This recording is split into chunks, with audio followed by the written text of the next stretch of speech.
With the rising cost of education in premier institutions in India as well as abroad, many students are left with no other option but to go for education loans. Today in this vlog, I am going to tell you the nuances of education loan. What a student must essentially keep in mind while going for this education loans. Usually, many people think that education loans are a trap. No, they are not if you have diligently planned your education loan, the right bank, the loan to value mix, and related criterias. So, if you are planning to study in IITs or taking admission in any private medical college or going for a graduation or a post graduation studies in any university, recognized university abroad, you can definitely go for education loan. I am very happy to share that our Honorable Prime Minister Narendra Modi ji has launched PM Vidya Lakshmi Yojana, wherein loans for getting education in almost 860 listed universities and institutions comes handy for students for any of the courses which I mentioned above. The best part is these are collateral free, guarantor free loans up to rupees 10 lakhs. No paperwork, minimum hassles. Just go to pmvidyalakshmi.co.in and start your application process there. And the best part is if your family annual income is less than 8 lakh rupees, you get a 3% subsidy on the interest part of the loan. So what is the interest charged? It is as low as 8.15% when you apply for some nationalized banks like SBI, and it can go up to around 10 to 11% with various other banks.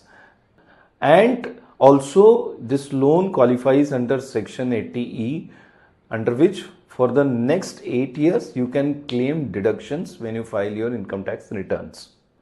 Well, so education loans are very friendly and handy. You just walk into the bank and within a week's time the loan gets disbursed and sanctioned, and usually the bank will disburse this loan to the institute directly. What you will need is your KYC, your parents' KYC.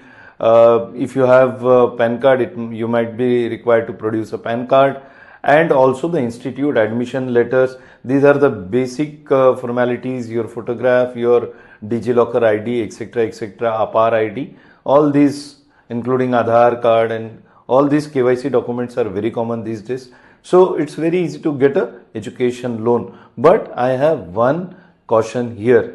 You must be very diligent while opting for an education loan, because if your degree for which you are going is an employment generating degree, if you have fairly good chances of getting into an employment immediately after that degree, preferably it should be a post-graduation degree, then it's always advisable that you may go in for an education loan. But if your degree from that particular institute, from that particular country, or out of that particular course which you are studying is not likely to generate an employment for you, then you might land up into a debt trap, because the moratorium which the bank will give you will usually range from 6 months to 15 months, and in some cases it can be 18 to 24 months, but not more than that. And that too, within this period interest will be charged on your loan, and within 10 to 15 years you will have to make the complete repayment.